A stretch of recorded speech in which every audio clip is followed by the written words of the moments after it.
great job getting a lot more focus out of Kalani. I think you guys are off to a good start now.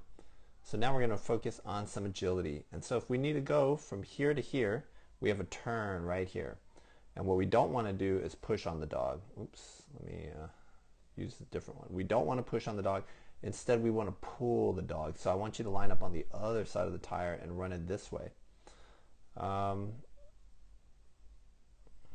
That's what happens here. You fall behind because you went for the push.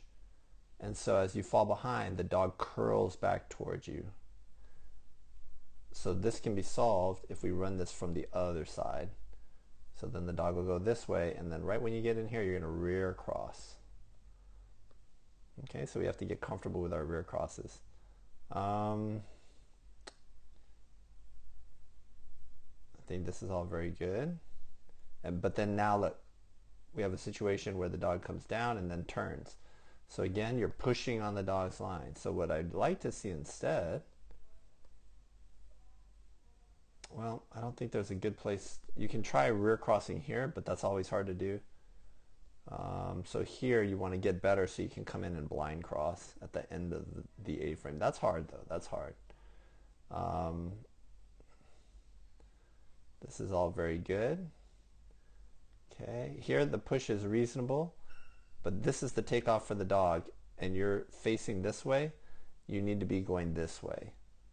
And that's why the dog thinks maybe we're going to go this way, maybe we're going to go straight. And so the dog's a little bit confused, but that's not a big deal. Great job on the table. Here we got to work on our contact a little bit. He's going to come off a little bit high. All right, but I thought this was very good. The only part that I really didn't like was the opening, and I want you just to think in your head, am I going to push the dog? Because I don't want to push my dog. I don't want to push Kalani. I want to pull him with me, right? I want to keep him with me.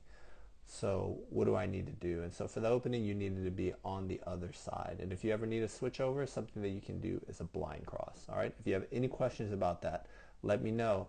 But keep up the rewards and everything that you're doing to keep the focus. Don't be afraid to use rewards. Don't be afraid to use the treats.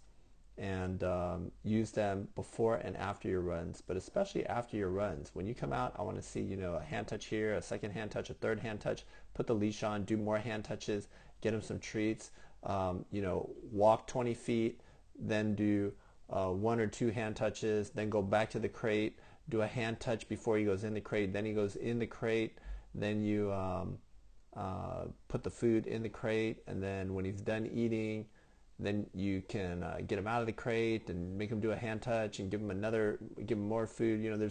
There's lots of ways to extend the behavior chain. And so those are some things I want you to think about.